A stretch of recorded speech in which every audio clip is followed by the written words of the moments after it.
I want to talk about some more advanced slur exercises, and today I'm going to talk about combining slurs and compounding slurs. So if we're doing single movements between fingers, we practice non-adjacent and adjacent finger pairs, but we can also combine those slurs. So I like to do my slur exercises in fourth position. I'm going to start with a combination of an adjacent pair, 1 and 2, and then 2, 4, non-adjacent. So it's a diatonic kind of figure, sort of thing that we'll play in the course of music. I like to do that group twice on each string, change strings, go all the way across the fingerboard, on the way back down, pulling up.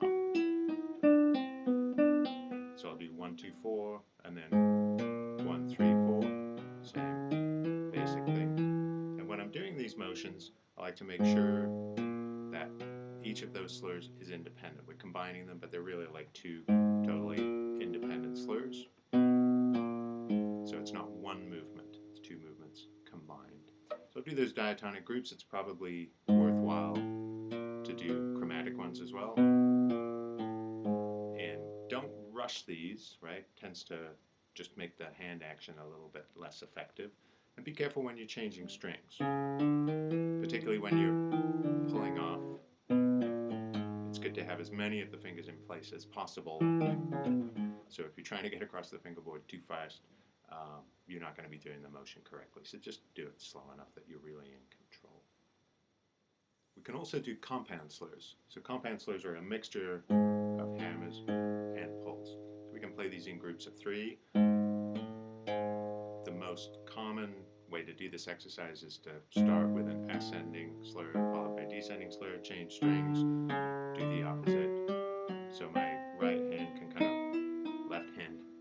so my left hand can work its way across the fingerboard, and so on.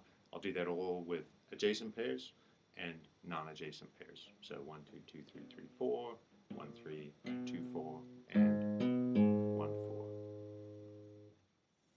We can also mix those two kinds of slurs, so we can do compound combinations. So I'm going to do that ascending 1, 2, 4 figure, and then pull off 4 back to 2. So it's basically like a turn, musical figure, up, up, down.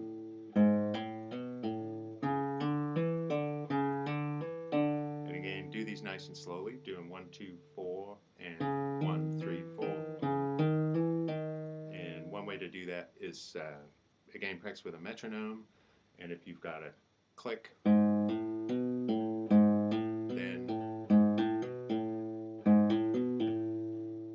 triplet figure, which is much more like a musical turn, the rhythm that we would play a musical turn in.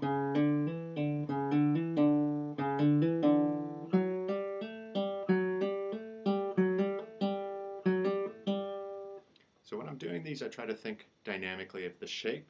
So I'm moving up to the highest note and then coming back down. So there's almost a crescendo on that, and then a decrescendo down, so that last note is a relaxation. If it was a turn, this note is the upper neighbor, so I'm falling to that one. And also I like to put a little bit of vibrato on the last note. Vibrato is obviously a nice musical device that we can use, but it also helps my hand relax. So after all the tension of that slur, I can feel the release as I do the vibrato.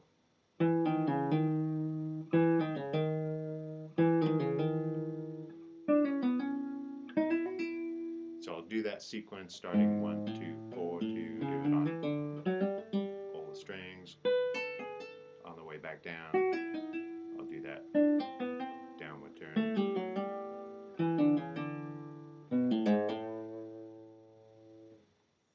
So all the slurs that I've talked about so far have been between fingers. We do have to do open string slurs, of course, and they're much harder.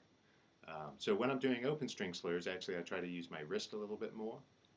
And I'll do what some people call a free stroke slur. So the slurs we've been talking about, sometimes called rest stroke slurs, where the finger pulls down onto the fingerboard.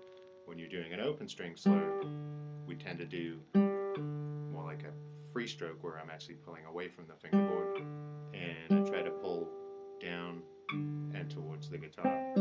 If I try to do a rest stroke slur on the open string, usually it's much snappier. When I'm doing it between fingers, even non-adjacent fingers, tension of the string at the point where my finger is quite high, but if I play from an open string, the length of the string is so much longer, the tension is much lower, I'm much more likely to bend the string, get a snappy sound.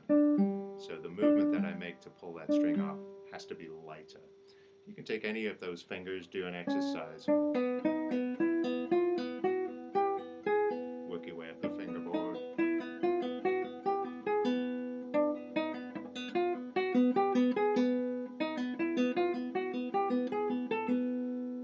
Any combination of those things is fine.